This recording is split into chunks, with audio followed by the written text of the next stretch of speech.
Hello friends, मैं संध्या आप सभी के स्वागत करती हूँ स्टडी करिकुलम में। आज के सेशन में हम लोग जानेंगे पेडागोजी ऑफ फिजिकल साइंस, भौतिक विज्ञान के शिक्षण शास्त्र के बारे में, जिसमें पढ़ेंगे अनुदेशात्मक उद्देश्य लेखन, राइटिंग इंस्ट्रक्शनल ऑब्जेक्ट्स के बारे में। आज का क्लास जो है हम लोग का चौथा क्लास है। इसके प्रीवियस ईयर के क्लासेस आप लोग नहीं देखे हैं, आप लोग देख लीजिए। आपके एग्जाम के दृष्टि से बहुत ही महत्वपूर्ण क्लासेस है।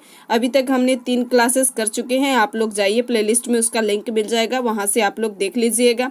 ये क्लास जो है बीएड तीसरे सेमेस्टर के लिए है। आप लोग अगर आप डीडीयू यूनिवर्सिटी से बीएड कर रहे हैं या किसी भी अदर यूनिवर्सिटी से आप लोग बीएड कर रहे हैं, तो आपके लिए आज का सेशन जो है बहुत ही महत्वपूर्ण सेशन है। चलिए क्लास को स्टार्ट करते हैं। क्लास को स्टार्ट करने से पहले एक छोटा सा रिक्वेस्ट है कि क्लास को सभी दोस्तों के बीच शेयर करिए। क्लास को अंतिम तक देखिए और क्लास कैसा लगा नीचे कमेंट बॉक्स में ज़रूर बताइएगा और लाइक भी कीजिएगा। चलिए क्लास को स्टार्ट करते हैं बिना समय गवाए। अनुदेशात्मक उद्देश्य लेखन को अगर देखा जाए तो डोसाको एवं कम्फ्रोड 1974 में, कब तो 1974 में इन्होंने स्पष्ट किया है कि शिक्षक और छात्र के उद्देश्य अनुदेशात्मक उद्देश्य कहे जाते हैं। क्या कहे जाते हैं? तो छात्र और शिक्षक के जो उद्देश्य हैं वही अनुदेशात्मक उद्देश्य कहे जाते हैं। किसके अनुसार? तो डोसाको एवं क्राफोर्ड के अनुसार। इन उद्देश्यों का जो मुख्य कार्य है वो शिक्षक को शिक्षण के लिए तथा छात्रों के अधिगम के लिए मार्गदर्शन करता है। अनुदेशात्मक उद्देश्य को परिभाषित करने का एक साधन अनुदेशन की अंतिम उपलब्धियों को दिखाई देने वाला निष्पादन में लिखना है। यह छात्रों के व्यवहार परिवर्तन को दर्शाता है। क्या दर्शाता है? तो छात्रों का व्यवहार परिवर्तन में दर्शाता है। रॉबर्ट मेगर तथा इनके सहयोगी जो थे रॉबर्ट मेगर यहाँ पर लिख देते हैं रॉबर्ट मेगर, कब तो 1972 में। ये बात आप लोग ध्यान दीजिएगा। इन्होंने कब तो 1974 में और इन्होंने कब 1972 में, तथा अन्य लेखकों के अनुदेशात्मक उद्देश्य को विशिष्ट उद्देश्य कहा है। इन्होंने क्या कहा है? तो अन्य जो लेखकों के अनुदेशात्मक उद्देश्य है उनको विशिष्ट उद्देश्य कहा है और इनको परिभाषित करते हुए इनके लेखन हेतु मार्गदर्शन किया है। अनुदेशात्मक उद्देश्य प्रत्येक पाठ योजना के अनिवार्य भाग है। ये उद्देश्य जो है अनुदेशन के केंद्र है और स्पष्ट करते हैं कि पाठ इकाई के अध्ययन के पश्चात छात्र क्या जान सकेंगे, छात्र जो है वो क्या जान सकेंगे अथवा कर सकेंगे। कुछ शिक्षाविद अनुदेशात्मक उद्देश्य को निष्पादन उद्देश्य अथवा व्यवहारिक उद्देश्य कहते हैं और कुछ शिक्षाविद जो होते हैं, शिक्षाविद अनुदेशात्मक उद्देश्य को क्या कहते हैं? तो निष्पादन उद्देश्य अथवा शिक्षाविद इसे व्यवहारिक उद्देश्य कहते हैं। आइए अब जानते हैं सामान्य एवं अनुदेशात्मक उद्देश्य में अंतर। सामान्य एवं अनुदेशात्मक उद्देश्य में अंतर के बारे में देख लेते हैं। तो सामान्य उद्देश्य वे उद्देश्य होते हैं, सामान्य उद्देश्य जो है वे उद्देश्य होते हैं जिन्हें समाज, राष्ट्रीय शिक्षा प्रणाली एवं विद्यालय संगठन द्वारा प्राप्त करते हैं। यह व्यापक कथन है, जैसे कि एक प्रजातांत्रिक समाज विकसित करना, प्रशिक्षित मानव शक्ति बनाना, ये सभी क्या है? सामान्य उद्देश्य है। और अनुदेशात्मक उद्देश्य जो है, अनुदेशात्मक उद्देश्य वह उद्देश्य है जिस पर शिक्षक और छात्र अनुदेशन निर्भर करता है और जिस पर क्या करता है? तो शिक्षक और छात्र अनुदेशन निर्भर करता है तथा अध्याय अथवा इकाई समाप्ति पर अपेक्षित अंतिम व्यवहार को दर्शाता है। किसको दर्शाता है? तो अंतिम व्यवहार को दर्शाता है। अतः एक प्रभावी अनुदेशात्मक उद्देश्य अपेक्षित अधिगम उपलब्धि का वर्णन करता है। जैसे कि पौधे के 3 विभिन्न भागों में नामांकित कीजिए। पौधे के जो है वो 3 विभिन्न भागों में नामांकित कीजिए। फूलों के प्रजनन को भागों का उल्लेख करें। ये क्या है? अनुदेशात्मक उद्देश्य में आएंगे। और एक प्रजातांत्रिक समाज विकसित करना, ये सभी क्या है? तो सामान्य उद्देश्य में आएंगे। तो इस प्रकार से हमने सामान्य उद्देश्य और अनुदेशात्मक उद्देश्य के बारे में अंतर, इसके बारे में हम लोग जान लिए। अब हम लोग देखते हैं नेक्स्ट। आइए अनुदेशात्मक उद्देश्य के कुछ परिभाषाएं देख लेते हैं। केलन एवं क्लार्क के अनुसार इन्होंने 1990 में, कब तो 1990 के अनुसार व्यवहारिक उद्देश्य वह कथन है जो अनुदेशन के पूरा होने के पश्चात छात्र क्या कर सकेगा का वर्णन करता हो। यह अधिगम उपलब्धि है जो अनुदेशन से विकसित होती है। किससे विकसित होती है? तो अनुदेशन से विकसित होती है। यह अधिगम अंतिम व्यवहार है जो अनुदेशन के पश्चात छात्रों में अपेक्षित किया जाता है। इस परिभाषा में व्यवहारिक उद्देश्य छात्र के अंतिम अपेक्षित व्यवहार को लिखा जाता है जो अनुदेशन का परिणाम है। क्या है? तो अनुदेशन का परिणाम है। दूसरा पॉइंट इन्होंने कहा कि यह वर्णित व्यवहार अंतिम व्यवहार है। तीसरा पॉइंट, यह छात्र का व्यवहार है। चौथा पॉइंट, यह छात्र के उस व्यवहार का वर्णन करता है जो शिक्षक अपने शिक्षण और छात्र के अधिगम से अपेक्षित करता है। इसलिए व्यवहारिक उद्देश्य वह वर्णन है जो अनुदेशन द्वारा होने वाले छात्र के अंतिम व्यवहार को दिखाते हैं। किसको दिखाते हैं? तो अंतिम व्यवहार को दिखाते हैं। नेक्स्ट है बर्न्स के अनुसार अनुदेशात्मक उद्देश्य वह उद्देश्य है जो अधिगम द्वारा छात्रों के विकसित होने वाले ज्ञान कौशल अभिवृत्ति को दर्शाता है और उनका मौखिक वर्णन मात्र ही व्यवहारिक उद्देश्य कहलाता है। क्या कहलाता है? तो व्यवहारिक उद्देश्य कहलाता है। किसके अनुसार? तो बर्न्स के अनुसार। एडरसन के अनुसार 1967 के शब्दों में निष्पादन उद्देश्य वह कथन है जो निर्धारित शैक्षिक क्रिया विधि अथवा अनुदेशन द्वारा विकसित हुई अभिवृत्ति ज्ञानात्मक एवं क्रियात्मक कौशल को विशिष्ट एवं मापन योग्य शब्दों में व्यक्त कर सके।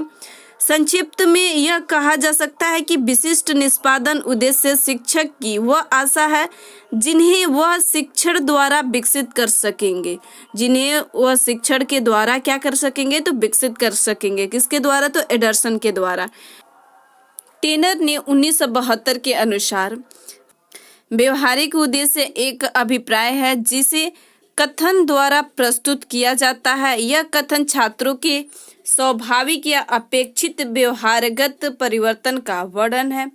यह परिवर्तन छात्रों के अधिगम अनुभव के सफल समापन पर उनके व्यवहार में विकसित होता है और यह परिवर्तन उसके कार्य में दिखाई देता है। किसके अनुसार? तो टेनर के अनुसार। अनुदेशात्मक उद्देश्य को आप अपने शब्दों में इस प्रकार व्यक्त कर सकते हैं। कक्षा अनुदेशन द्वारा अथवा कक्षा अंतःक्रिया द्वारा जो अपेक्षित व्यवहारगत परिवर्तन छात्रों में आता है उसे विशिष्ट उद्देश्य कहते हैं। उसे क्या कहते हैं? तो विशिष्ट उद्देश्य कहते हैं। इस व्यवहारगत परिवर्तन को देखा जा सकता है अथवा उनका मापन किया जा सकता है। व्यवहारगत परिवर्तन जो है उसको देखा जा सकता है अथवा उसको मापन किया जा सकता है। ये थी कुछ अनुदेशात्मक उद्देश्य की परिभाषाएं। अब हम लोग नेक्स्ट अनुदेशात्मक उद्देश्य लेखन की विशेषताएं। Robert F megger 1972 Robert megger ने अनुदेशात्मक उद्देश्य लेखन हेतु एक अर्थपूर्ण विधि स्पष्ट की है जिसमें 3 परिस्थितियों के अग्रलिखित लिया गया है। जिसमें 3 परिस्थितियों को अग्रलिखित जो है वो लिया गया है। कौन कौन सा? तो निष्पादन, परिस्थिति और कसौटी। निष्पादन, परिस्थिति, कसौटी। निष्पादन में क्या होता है कि इसमें छात्रों का अंतिम व्यवहार का विशिष्टीकरण करना है जिसे छात्र अनुदेशन के पश्चात निष्पादित कर सकेगा। परिस्थिति में क्या होता है कि उन परिस्थितियों का उल्लेख जिसमें छात्र अपेक्षित अंतिम व्यवहार निष्पादित कर सकेगा। किसका क्या कर सकेगा? तो अंतिम व्यवहार जो है निष्पादित कर सकेगा। कसौटी में इन्होंने कहा कि अनुदेशन के पश्चात छात्र द्वारा न्यूनतम अपेक्षित अंतिम व्यवहार का निष्पादन करना है। किसका करना है? तो अंतिम व्यवहार का निष्पादन करना है। किसमें? तो कसौटी में। तो ये 3 आप लोग ध्यान दीजिएगा कि किसने दिया था। तो ये भी पॉइंट आप लोग ध्यान दीजिएगा कि रॉबर्ट एफ मेगर ने अनुदेशात्मक उद्देश्य लेखन हेतु इन्होंने अर्थपूर्ण विधि से स्पष्ट किया था। 3 परिस्थितियों में अग्रलिखित, इन परिस्थितियों को अग्रलिखित लिया गया। 3 थी, कौन कौन से? निष्पादन, परिस्थिति और कसौटी। इसके बाद से देखा जाए इस प्रकार टीन ब्रिंक 1982 द्वारा एक कसौटी प्रस्तुत की गई। किसके द्वारा, यहाँ पर देखिएगा टीन ब्रिंक के द्वारा 1982 द्वारा एक कसौटी जो है प्रस्तुत की गई, जिसमें एक उत्तम अनुदेशात्मक उद्देश्य लेखन संभव बन पड़ता है। अनुदेशात्मक उद्देश्य लेखन संभव जो है वो बन पड़ता है। अनुदेशात्मक उद्देश्य छात्र केंद्रित तो होना चाहिए और अनुदेशात्मक उद्देश्य जो है वो छात्र केंद्रित होना चाहिए। ये पॉइंट आप लोग ध्यान दीजिएगा, ऑब्जेक्टिव में आता ही है। आज के सेशन में ऑब्जेक्टिव प्रश्न और सब्जेक्टिव प्रश्न जो है वो दोनों आपका कवर हो जाएगा। तो यहाँ पर ध्यान दीजिए कि छात्र केंद्रित होता है। अनुदेशात्मक उद्देश्य क्या है, छात्र केंद्रित है। यह अधिगम उपलब्धि का विवरणात्मक होना चाहिए, अधिगम उपलब्धि का विवरणात्मक होना चाहिए। यह स्पष्ट एवं समझाने योग्य हो, इसको देखा जा सकता है और इसको क्या किया जा सकता है, तो देखा जा सकता है।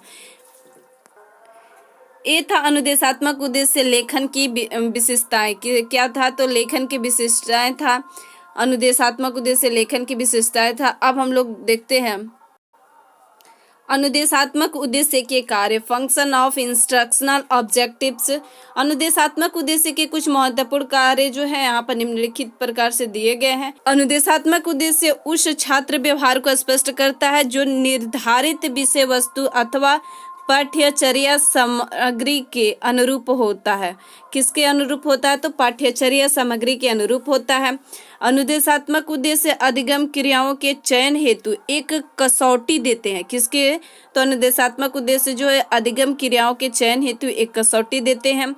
छात्र की प्रगति का सही मूल्यांकन करने के एक साधन है और छात्र की प्रगति का सही मूल्यांकन करने का एक साधन है। अनुदेशात्मक उद्देश्य उन परिस्थितियों को प्रस्तुत करते हैं जिनमें अधिगम क्रियाओं का विश्लेषण एवं सुधार संभव है, जिनमें अधिगम क्रियाओं का विश्लेषण एवं सुधार जो है संभव है।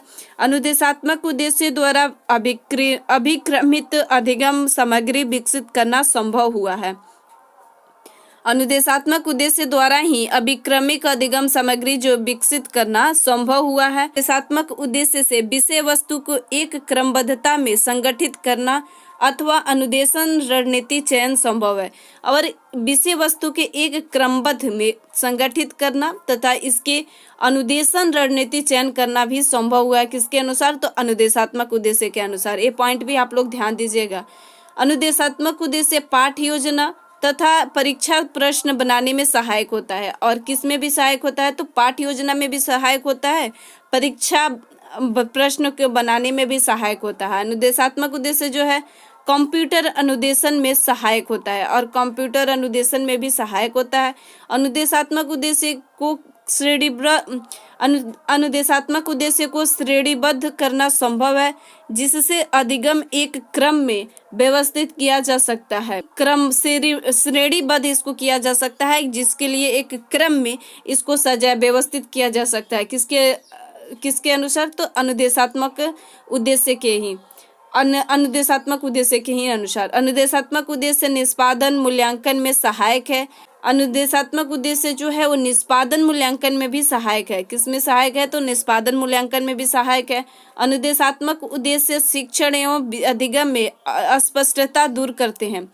किसमें, तो शिक्षण एवं अधिगम में जो है इसमें अस्पष्टता जो है उसको दूर करते हैं। शिक्षण एवं अधिगम के जो अस्पष्टता है उसको क्या करता है, दूर करता है। कौन, तो अनुदेशात्मक उद्देश्य। मिलते हैं अब हम लोग नेक्स्ट सेशन में एक नेक्स्ट टॉपिक के साथ में। हमारे साथ जुड़े रहने के लिए चैनल को सब्सक्राइब करिए और क्लास को अपने सभी दोस्तों के बीच शेयर करें। मिलते हैं अब हम लोग नेक्स्ट सेशन में।